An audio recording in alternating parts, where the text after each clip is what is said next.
Assalamualaikum warahmatullahi wabarakatuh. Kami dari kelompok 6 akan mempresentasikan materi tentang pengelolaan sumber daya di tim proyek dalam manajemen proyek. Kami berharap presentasi ini dapat memberikan wawasan yang bermanfaat bagi kita semua. Baik, langsung saja kami mulai presentasi ini. Sebelum masuk ke pembahasan, perkenalkan terlebih dahulu anggota kelompok kami. Yang pertama terdiri dari saya sendiri yaitu Intan Firdausatul Salsabila dengan NIM 043, Alia Azafa dengan NIM 044, Muhammad Dimas Adi Saputro dengan NIM 045, Nafa Azahra dengan NIM 052, dan Alifa Marsya Rahmania dengan NIM 056. Adapun materi yang telah kami susun dengan struktur sebagai berikut. Selanjutnya, adapun latar belakang dari tema pada presentasi kali ini, yaitu manajemen proyek semakin penting dalam dunia bisnis yang kompetitif. Hal ini karena manajemen proyek membantu memastikan proyek selesai tepat waktu dan sesuai dengan anggaran. Namun, pengelolaan sumber daya yang kurang optimal dapat menyebabkan keterlambatan dan pembengkakan biaya. Oleh karena itu, diperlukan strategi yang fleksibel dan adaptif dalam pengelolaan sumber daya dan tim proyek. Untuk rumusan masalah yang kami ambil, dari latar belakang tadi, kami merumuskan beberapa pertanyaan utama. Untuk yang pertama yaitu, bagaimana cara mengoptimalkan pengelolaan sumber daya proyek? Yang kedua, bagaimana pengelolaan tim proyek dapat meningkatkan kolaborasi? Yang ketiga, apa saja studi kasus dan solusi untuk tantangan dalam pengelolaan sumber daya dan tim proyek? Adapun beberapa tujuan dari pembahasan ini adalah yang pertama, untuk memahami strategi optimalisasi sumber daya proyek. Yang kedua, untuk mengetahui bagaimana tim proyek dikelola agar lebih efektif. Untuk yang ketiga, untuk menganalisis studi kasus dan implementasi solusi dalam pengelolaan sumber daya dan tim proyek. Apa itu proyek? Proyek merupakan rangkaian pekerjaan yang dilaksanakan dalam rentan waktu tertentu. Proyek menghasilkan berupa produk, jasa dengan batasan waktu tertentu yang jelas dari awal hingga akhir. Walaupun memiliki waktu yang terbatas, proyek memiliki hasil yang permanen dan tentunya memiliki karakter tersendiri. Untuk manajemen ialah seni atau ilmu dalam mengatur dan mengorganisasikan kegiatan untuk mencapai hasil yang optimal sesuai dengan tujuan yang telah ditetapkan. Untuk manajemen proyek ialah proses yang mencakup perencanaan, pengorganisasian, serta pengaturan tugas dan sumber daya guna mencapai tujuan yang sudah ditetapkan. Selanjutnya, sumber daya proyek. Sumber daya dalam proyek mencakup segala aspek yang mendukung penyelesaian suatu pekerjaan seperti peralatan, dana, waktu, dan perlengkapan serta anggota tim. Untuk manajemen tim proyek yaitu mencakup pengelolaan seluruh personel yang terlibat dalam organisasi pengelolaan proyek, termasuk personel fungsional dari organisasi induk serta tim inti yang dikenal sebagai project office. Baik, di sini saya akan menjelaskan tentang konsep pengelolaan sumber daya proyek. Sumber daya proyek dikategorikan menjadi 5, adalah sebagai berikut. Yang pertama, sumber daya manusia atau human resource. Yang kedua, sumber daya peralatan. Yang ketiga, sumber daya material. Yang keempat, sumber daya keuangan. Dan yang kelima, sumber daya software dan hardware. Pengertian dari beberapa sumber daya proyek. Yang pertama, sumber daya manusia atau SDM merupakan kumpulan tenaga profesional yang diperlukan untuk menyelesaikan proyek dengan hasil yang optimal sesuai jadwal, anggaran, dan standar kualitas yang ditetapkan. Yang kedua, sumber daya material. Sumber daya material merupakan barang-barang atau perlengkapan yang digunakan selama pelaksanaan proyek. Dalam proyek sistem informasi, sumber daya material mencakup berbagai komponen seperti software, laptop, serta berbagai benda bernilai dan berfungsi untuk menyelesaikan proyek sistem informasi. Yang ketiga, sumber daya peralatan. Pemilihan jenis peralatan dalam suatu pekerjaan menjadi faktor penting yang mempengaruhi kelancaran dan ketepatan penyelesaian proyek. Yang keempat, sumber daya keuangan. Sumber daya keuangan merujuk pada aspek finansial dalam suatu proyek sistem informasi yang harus dikelola dengan optimal. Keuangan harus diperhatikan dengan baik agar proyek tetap terkendali dan tidak menyimpang dari perencanaan. Yang terakhir, sumber daya software dan hardware. Sumber daya hardware mencakup semua peralatan dan bahan fisik yang digunakan dalam pemrosesan informasi. Sementara itu, sumber daya software terdiri dari rangkaian perintah yang berfungsi untuk mengolah informasi. Pengelolaan tim proyek. Tim proyek dapat diartikan sebagai wadah bagi para anggota proyek, sekaligus mencakup seluruh staf yang mendukung tugas manajer proyek. Tim proyek umumnya terdiri dari seluruh personel yang tergabung dalam organisasi pengelola proyek, termasuk personel fungsional dari organisasi induk, serta tim inti yang dikenal sebagai project office. Di sini saya akan melanjutkan penjelasan mengenai pengelolaan tim proyek. Sebelumnya telah dijelaskan bahwa proyek tersebut memiliki komponen berupa personal yang termasuk personal fungsional yang disebut dengan tim inti proyek. Tim inti proyek terdiri dari manajer proyek, project controller, contract administrator, project accountant, customer liaison, production coordinator, manajer lapangan, dan quality assurance supervisor. Pertama, saya akan menjelaskan apa itu project controller. Project Controller bekerja sama dengan manajer fungsional untuk mendefinisikan tugas, mengoordinasikan pekerja, mengontrol progres pekerjaan, mengevaluasi jadwal dan biaya, serta mengoptimalkan estimasi waktu dan anggaran proyek. Yang kedua yaitu Contract Administrator. Contract Administrator bertanggung jawab dalam penyusunan proposal, negosiasi, penyesuaian kontrak dengan proyek, pemantauan perubahan lingkup, dokumentasi hukum, serta revisi kontrak jika diperlukan. Yang ketiga adalah Project Accountant. Project Accountant ini mendukung manajer proyek dalam aspek akuntansi dan finansial.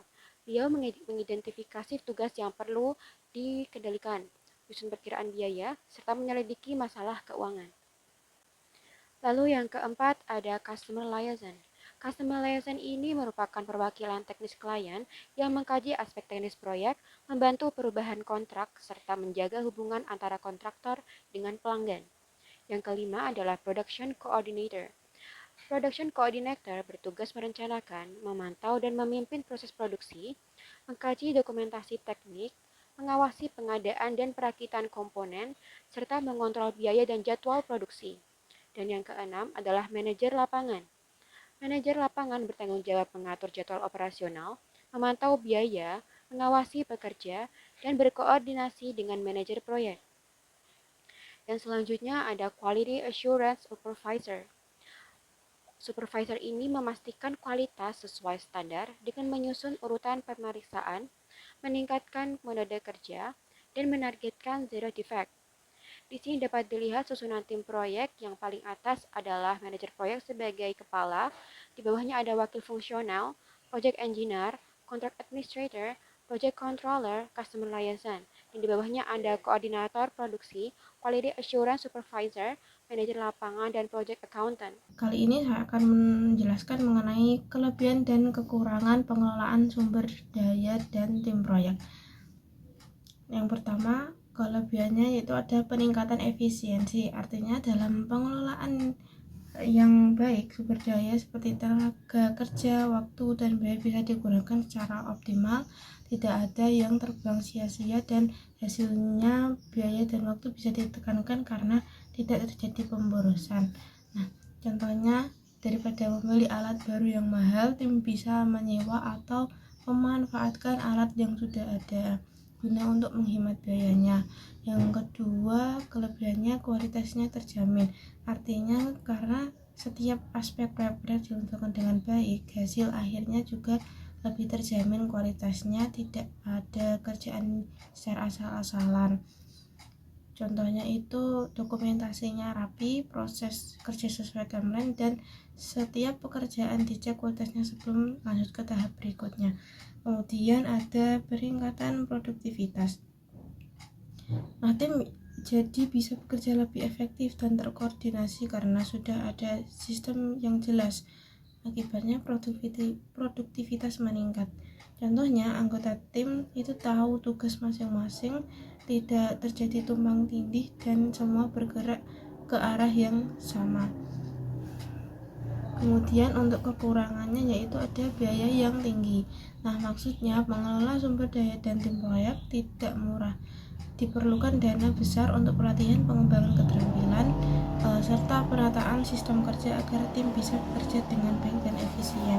Contohnya, untuk meningkatkan kemampuan tim, perusahaan itu harus mengadakan pelatihan dan juga untuk membeli software manajemen proyek yang tentu saja itu memerlukan anggaran tambahan. Kemudian kekurangannya ada ketergantungan pada sumber daya manusia. Maksudnya keberhasilan pengelolaan proyek sangat bergantung kepada kemampuan orang-orang yang terlibat. Kalau SDM tidak cukup kompeten atau kurang pengalaman, proyek bisa terganggu atau melambat. Nah, contohnya jika anggota tim tidak punya keahlian yang dibutuhkan atau tidak disiplin, jadwal proyek bisa molor dan hasilnya mengecewakan. Kemudian kekurangannya itu ada risiko kegagalan. Artinya kalau pengelolaan sumber daya dan tim tidak dilakukan dengan benar, kemungkinan proyek gagal akan meningkat. Gagal di sini bisa berarti hasilnya tidak sesuai target, melewati deadline, atau tidak memenuhi kualitasnya. Contoh, kurangnya koordinasi tim atau perencanaan yang buruk bisa menyebabkan proyek berjalan tanpa arah dan hasilnya jauh yang diharapkan. Nah, kesimpulannya, meskipun pengelolaan sumber daya tim proyek penting, tapi ada risiko dan tantangan besar. Ketergantungan pada SDM berkualitas dan potensi gagal proyek jika tidak dikelola dengan baik. Selanjutnya ada studi kasus dari PT Arya Bakti Selayu. Nah, kasusnya yaitu dalam pengelolaan proyek sistem informasinya, dia sering terjadi permasalahan akibat penggunaan metode manual dalam pencatatan dan pemantauan progres proyek. Nah, di PT Arya Bakti Selayu menghadapi kesulitan dalam mengelola sumber daya dan tim proyek karena pengecekan progres proyek itu masih dilakukan secara langsung di lapangan yang memakan waktu dan beresiko menyebabkan keterlambatan. Nah, selain itu, kurangnya koordinasi antara penanggung jawab proyek dan manajemen sering menimbulkan kesalahpahaman terkait target pencapaian proyek. Sementara tidak ada sistem pemantauan real time dan membuat sulitnya pengawasan yang efisien. Akibatnya, proyek sering mengalami keterlambatan, meningkatkan biaya operasional, dan menghambat efektivitas tim dalam menyelesaikan tugas sesuai jadwal yang telah direncanakan. Nah, solusinya untuk permasalahan tersebut yaitu diperlukan pemantauan progres proyek secara real time dan pencatatan data proyek dalam satu sistem terpusat. Dengan fitur ini, direktur dan manajer proyek dapat dengan mudah mengakses informasi tanpa harus turun lapangan sehingga efisiensi pengelolaan proyek meningkat. Selain itu, untuk mengoptimalkan jadwal pengerjaan proyek, digunakan Critical Path Method atau CPM yang membantu mengidentifikasi jalur kritis proyek dan mempercepat aktivitas yang berdampak signifikan terhadap durasi proyek, di mana setiap tugas dianalisa dari waktu mulai paling awal dan waktu selesai paling akhir. Fitur notifikasi dan komunikasi internal juga diterapkan dalam sistem ini untuk meningkatkan koordinasi antara tim proyek dan manajemen guna meminimalisir kesalahpahaman serta memastikan setiap perubahan jadwal dan hambatan dapat segera ditindaklanjuti. Nah, ini diambil dari jurnal yang ditulis oleh Awaliyah dengan judul Sistem Informasi Manajemen Proyek Simapro berbasis web studi kasus pada PT Arya Bakti Selayu. Nah, dengan solusi ini pengelolaan sumber daya dan tim proyek menjadi lebih efisien dan meningkatkan efektivitas kerja serta mengurangi risiko keterlambatan proyek. Sampailah kita pada bagian terakhir, yaitu kesimpulan. Dari apa yang sudah kita bahas tadi, bisa kita tarik satu benang merah bahwa pengelolaan sumber daya dan tim proyek itu bukan hanya penting, tapi sangat vital. Kenapa? Karena hal tersebut dapat memiliki dampak besar pada suatu situasi dalam menentukan berhasil atau tidaknya suatu proyek. Manajemen proyek yang efektif itu butuh strategi yang matang, seperti misalnya bagaimana kita mengatur tenaga manusia, alat, dana, hingga teknologi supaya semuanya itu bisa berjalan dengan tepat waktu, efisien pada biaya, dan tetap berkualitas. Dan yang nggak kalah penting lagi itu pemanfaatan sistem informasi dalam manajemen proyek juga sangat membantu. Dengan itu, segala proses bisa dipantau secara real time, lebih transparan, dan koordinasi jadi lebih lancar. Jadi target proyek itu bukan lagi sekedar harapan, tapi benar-benar bisa diwujudkan nantinya. Demikian presentasi yang dapat kami sampaikan mengenai manajemen proyek. Kami harap penjelasan yang telah kami sampaikan dapat memberikan pemahaman yang lebih baik terkait konsep, pengelolaan, hingga implementasi proyek secara efektif. Jika terdapat kekurangan dalam penyampaian, kami mohon maaf yang sebesar-besarnya. Terima kasih atas perhatian dan waktunya. Wassalamualaikum warahmatullahi wabarakatuh.